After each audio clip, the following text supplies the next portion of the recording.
Data onboarding has been a time-consuming and manual process for too long. Between spreadsheet templates, writing custom scripts, and implementation services, getting data from a customer into your software takes a long time and costs a lot of money. It's a critical manual step in your customer's onboarding process, with no easy way to get it done. Until now. Flat File Concierge automatically converts, validates, and maps all of your data into the specific format you need. In just a few clicks, your data goes from messy and unorganized to validated and ready to use. All with no code required, so you'll be set up in minutes. Need to collaborate with your customer? Don't email sensitive data back and forth. Flat File Concierge lets you invite your customer to a secure, real-time shared workspace. Now you can give your customers a seamless data onboarding experience and save hours doing it. Join the hundreds of businesses who use Flat File to solve their data chaos and are focused on creating long-term value for their customers and their business. Start your free trial now.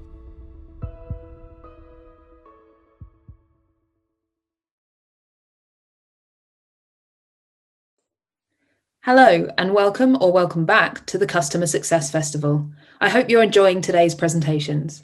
Just a quick reminder that you can join fellow attendees in our Slack community. Just follow the link at the top of the event website. And now, on to our next speaker.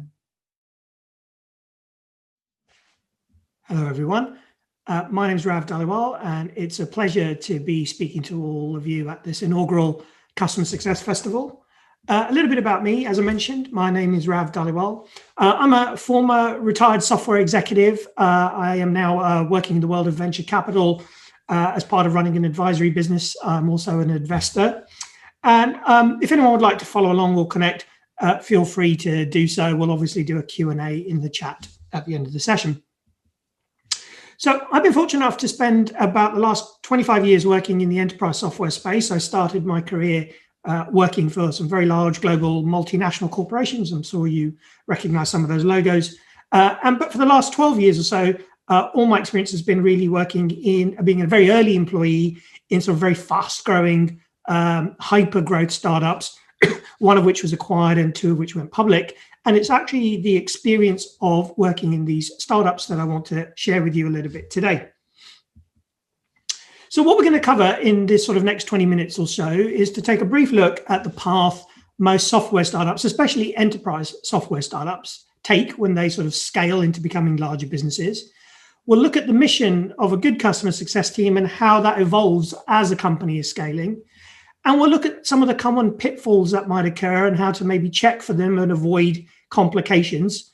And a big part of that is getting internal alignment and incentives right, which we'll cover in a lot more detail. So let's take a look at the path, a typical path that software startups take when they scale. And if we look at the sort of various stage and what CS would be focused on as the company scales, the first stage is the early stage of what we call getting to product market fit. This is typically when the startup is very small. There may be only a half dozen or so people, but it's building a product or is getting close to building a product where you believe that it can actually add a lot of value for your target buyer. And what you're really doing at this stage is looking for those leading indicators in the product usage that indicate your customers or potential customers are being successful with it. Later, as you've established product market fit or got very close to it, and you're sort of transitioning from more of an inbound to an outbound sales, you're really trying to drive what we call getting to go-to-market fit. And so that is actually really building a marketing and a sales motion. But really, and you'll see a bit later in this session, what we really want to be doing is building a marketing, sales, and success motion so that we can repeatedly position and articulate and sell in a consistent fashion that value that our product is driving. And once you kind of reach product market fit and you're getting to go-to-market fit, you'll really want to be able to scale. And scaling is not just adding people to the business or adding customers to the business. It's actually increasing the pace and the frequency at which everything is happening and increasing the complexity, typically of how you sell, the types of customers. You may even have customers in multiple segments at this space. Now, one of the interesting things that can happen when you reach this sort of scaling phase is you start to meet or come across customer needs that are either unmet or unanticipated. So if you actually increase the piece of frequency, increase the complexity of who you're dealing with and how you're dealing with them, you get this sort of basic formula here where, wow, there's lots of things that actually prop up that we didn't think about or that we don't have an organizational owner for. And so typically at this stage, a leadership team's natural instinct is to say, well, we need to create a function that will deal with these unmet or unanticipated needs. And that function is customer success. Now, some of the signs that you are having these unmet or unanticipated needs is you're doing okay selling the product, but you're finding that deployment and onboarding of the product's very slow, or in some cases never even get started.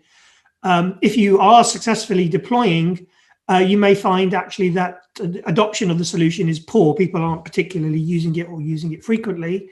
Or if they are using it, they may not be using it in the best possible way. So they may only be exploiting a small percentage of the solution's true value and capability. The other thing that you may come across if you got signs that there are needs that aren't being met is the customer doesn't advocate for you. So you're having challenges driving case studies, references, or even internal advocacy where your stakeholders and sponsors are not necessarily bringing the rest of their organization together to use your solution. And finally, one of the biggest signs of these unmet or unanticipated needs is you're either losing renewal revenue or you're just not confident about renewal revenue, and growing your existing customer base in terms of revenue is increasingly becoming a challenge. So as I say, the solution to this is pretty straightforward and pretty obvious. It's a sensible solution, which is we create a customer success function. However, if you create a customer success function purely out of reaction to those unmet or unanticipated needs, there are potential lots of pitfalls, which we're going to look at now. Now, one of the challenges with customer success is there isn't really a standard industry definition for it. And one thing I think it's very useful when thinking about the teams you're in or thinking about if you're building one is to kind of use a standard way to describe what you do. And one I'm most fond about is that what customer success as a function does is it's there to build business value faster for the customer's company, so faster than would have happened if we just left them on their own devices. But it's also here to drive bottom line business value for our own business as well. And that's just as critical, because what you're trying to do is you want to keep that revenue you've got from the customer, but you want to create the conditions to grow that revenue forever. And so armed with that admission and the desire to create a customer success function to deal with those unmet or unanticipated needs, we could all just go plow ahead. But one of the challenges that we come across is what I call the go-to-market production line. So if you think about how software companies are organized, they tend to be organized from especially a go-to-market perspective, very much like you might find in an industrial production line. We have product, engineering, demand generation, marketing, our SDRs, BDRs, sales, and so on, and they work to close the deal. And then right at the end of this production line, because we've found all these unmet or unanticipated needs, we created this CS function. It lives right at the end of the production line. So if we were to use a manufacturing analogy, let's say we were making cars in this scenario, what we're saying to the people at the end of the production line is that what we'd like you to do is to make sure that this car that we've built meets the customer's specification. We'd like you to make sure you deliver the car to the customer on time. And our car is slightly different from every other car they may have encountered. So we need you to teach them how to drive that car. And by the way, while you're at it, if you could resolve or own the resolution of any defects that happened further back in production, whether that was in assembly or in manufacturing. And while you're at it, try to convince them to buy some additional features for the car, maybe leather seats or a rear camera, and then somehow convince them to come back next year and buy another bigger, more expensive car. So what's happened here is by creating a function to deal with all these unmet needs at the end of the production line, we've created an everything department, a team that actually can't really be proactive in driving value and revenue because it's busy dealing with all the other issues that were either unmet or not wanted elsewhere in the company. And this is further compounded, and it makes scaling to sort of 10 million or above much more difficult, because if you hire the right kinds of people in CS, they will work very hard to find creative and sometimes manual, laborious workarounds to those production line problems. And that actually can have a negative, might that be positive for the customer, it can have a negative effect on your own company, because unintentionally it may well mask issues in product or engineering or how you're marketing and selling your product. And so one of the things that it can be useful is to have a brief checklist to assess, do you have or are you in one of these everything department CS functions? And so the simplest way to do that, I'd recommend, is to ask yourself a series of questions about the function. And the first is, do you have a crisp, clear, two-line definition of how you as a function are adding value, not only to your customer, but to your own business? And if you don't, this is something I would recommend you all prioritize, because part of the biggest challenge with success not having a formalized definition is that the rest of the organization will define it for you. And that's how you maybe end up owning the things that you shouldn't be owning or that other people didn't want. Do you have materially important targets? So too often with an everything department, you're focusing on delivering activities, whereas really in order to actually get on the front foot and be proactive, you have to have targets and measures that are important to your own company. In those early product market fit stages, those targets may be much more centered around product and time to value and being able to get customers up and running and seeing value quickly. But later, as you scale the business, those should be revenue focused targets, things like net revenue retention, because that is what's really important to a growing business. Do you make or do you have access to data that informs the decisions that you make about customers? This is a common challenge. And if you don't, then it's a good sign that you may be in an everything department. You want to have all sorts of usage telemetry data, other customer data coming at you in an easily consumable way, so that you can realize when you need to make a proactive intervention to potentially head off some revenue risk issues with the customer. A key sign that you may be in an everything department is if you don't have good alignment with sales. If sales is working on a segmentation of customers by industry, but customer success is aligned on employee size, then you have a mismatch. You're not working in an aligned common set of territories. And following on from that, if you have a hard handover from sales, in other words, when a deal closes, you just get a ticket or some electronic notification to say, here's a customer, off you go, and you've not really had a introduction to the customer, or you've not really been part of the deal cycle. Again, that is another surefire sign that you're in an everything department. And finally, another key thing to ask yourself is, do you have a formalized mechanism for sharing feedback with the product organization? Product market fit in the early stages of a company's life is super important, but you are constantly iterating on the product and constantly striving to have product market fit for different segments of customers. And so the input CS has into that process is incredibly valuable. So you do need that formalized feedback mechanism. What I wanted to focus on in sort of the last part of this presentation is to really talk about this part of alignment with sales and hard handover from sales, because this is actually critical in making sure that you aren't just owning everything that doesn't have a home anywhere else. And so getting sales alignment right is absolutely key. So the way I like to think about it is, if you think about deals or opportunities, I like to think of them as a three-legged stool. The base of the stool is the customer, and we have someone who owns the commercial leg. That's typically our account executive. They're working with the stakeholders, understanding the buying cycle, negotiating, talking to procurement, etc.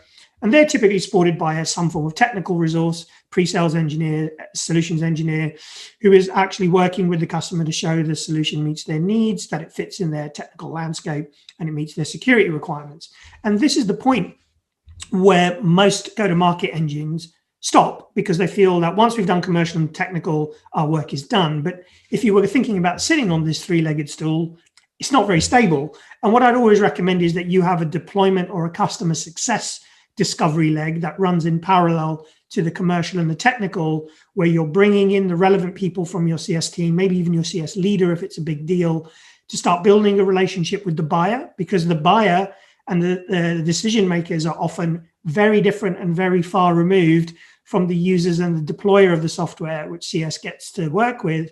but also assessing their capability of being successful. Do they have this prioritized the right way? Do they have the right resources? Do we need to maybe introduce a partner or our professional services because there are gaps that might make the customer not be successful quickly? And so the kind of way that works is we would align our account exec, our solutions engineer and CSM on a common territory of customers, whether that's geography or industry or employee size. And the very first deal, the vast majority of the heavy lifting will be done by our AE and our SE, and they'll bring in their CS colleague at, say, when the deal is around 80%, to get that introduction to the buyers and the decision makers, and to start doing that discovery around how likely they are to be successful and whether there are any gaps that need addressing. And then the CS person really comes to the fore, and their primary mission is to work with the customer to make sure everything is in place so they can realize the bottom line value of your product as quickly as possible. We want that to happen ideally in 30, 60, 90 days, not 7, 8, 9, 10 months in a year's subscription. And as part of doing that work and focusing on generating that value, we want our CS team to keep an eye out and an ear out for other opportunities where you could add more value either with the same product or different use cases or different departments. So our commercial colleagues can come back into the equation and qualify those in and out.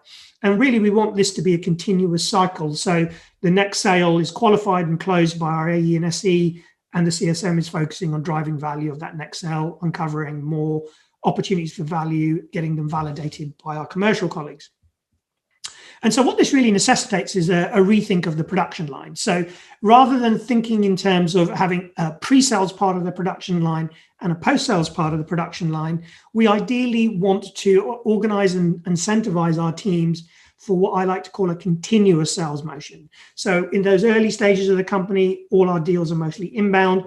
We build a sales organization, they become outbound. And where CS and sales have a really strong alignment, we can do continuous sales. So instead of having pre-sales, we have a prospect phase. We have a bunch of our team working with the customer on converting them from a prospect. And this again includes bringing CS into the mix at the right time. And once that prospect is closed, everything is growth. It's a growth phase. CS is our accelerant to work with our commercial colleagues to find more opportunities to grow revenue. And again, we want this to be a continuous cycle of selling as opposed to just pre-sales and post-sales.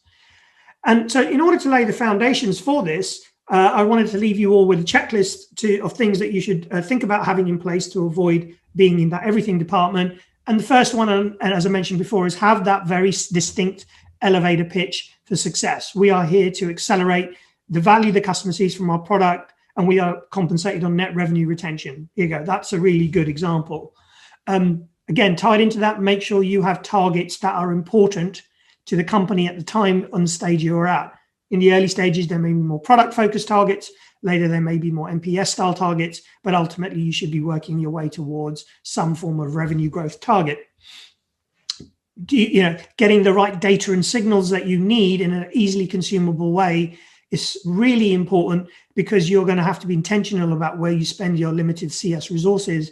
So having that usage data, having alerts, having a full view of all the different aspects of interaction the customer has with you is super important, as is integration into that sales motion. And this is where having compensation plans where sales is also partly compensated on the customer hitting those usage targets, and CS is partly compensated on helping sales close the deal. These are really good ways to create that alignment.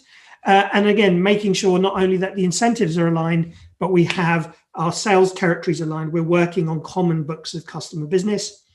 And finally, that we've instituted a formal feedback mechanism with product. So all the learnings that we're hearing from the customer, we have an agreed mechanism of sharing that and actioning that with product. And if we do this correctly, customer success will drive sales. Every successful enterprise SaaS startup after 5, 6, 7 years finds that all of the vast majority of its new revenue actually is derived from its existing customer base, not new customers. And that's because ultimately in a subscription business, there's no such thing as post-sales. And so with that, I'd like to thank you all for your kind attention. We'll head over to the Q&A in the chat. And if anyone would like to follow me on Medium, I've written about this and a number of other similar topics, and really appreciate your time and attention. Thank you.